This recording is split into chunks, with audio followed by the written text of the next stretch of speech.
Hello Trinity, my name is Adam. I've been at Trinity for about a year and a half now. I work at Waitrose and I help to work on Trinity's social media team. So today on our daily Lent devotional, we are looking at Exodus chapter 9. And here we see 3 out of the 10 plagues. We see the plague of livestock, the plague of boils, and the plague of hail. There are so many different parts in here which stood out to me, but the thing which really caught my attention was that at the start of each of these verses we see the same sort of phrase. We see God's action and then God's command, and we see Moses following that through every time. For example, it says, "Then the Lord said to Moses, go to the Pharaoh. Then the Lord said to Moses, take handfuls of soot from the furnace. Then the Lord said to Moses, get up early." We're seeing the action and we're seeing the command.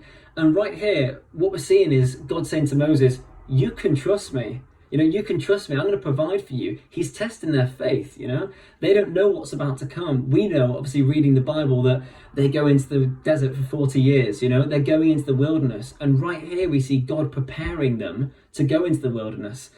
He's saying, if you are faithful, if you are obedient in the little things in here, when it comes to the bigger things, such as leading Israel out of Egypt, you're still going to be obedient. You're still going to be faithful.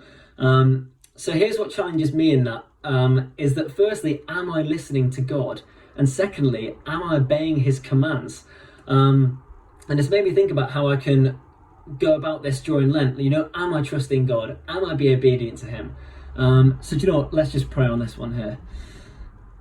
God, we thank you that you are faithful in your promises.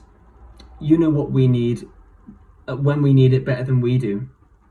So Lord, I pray through this Lent period that you would be, you'd be on our hearts. We'd be listening to you. We'd be hearing your voice. You'd be with us in every step of every day. So yeah, Lord, I pray that you just help us to be obedient in the little things here so that we can build our relationship with you. Amen. Thank you so much for listening, guys. So going into this week, let's just ears open. Let's be listening for God's voice. Cheers, guys.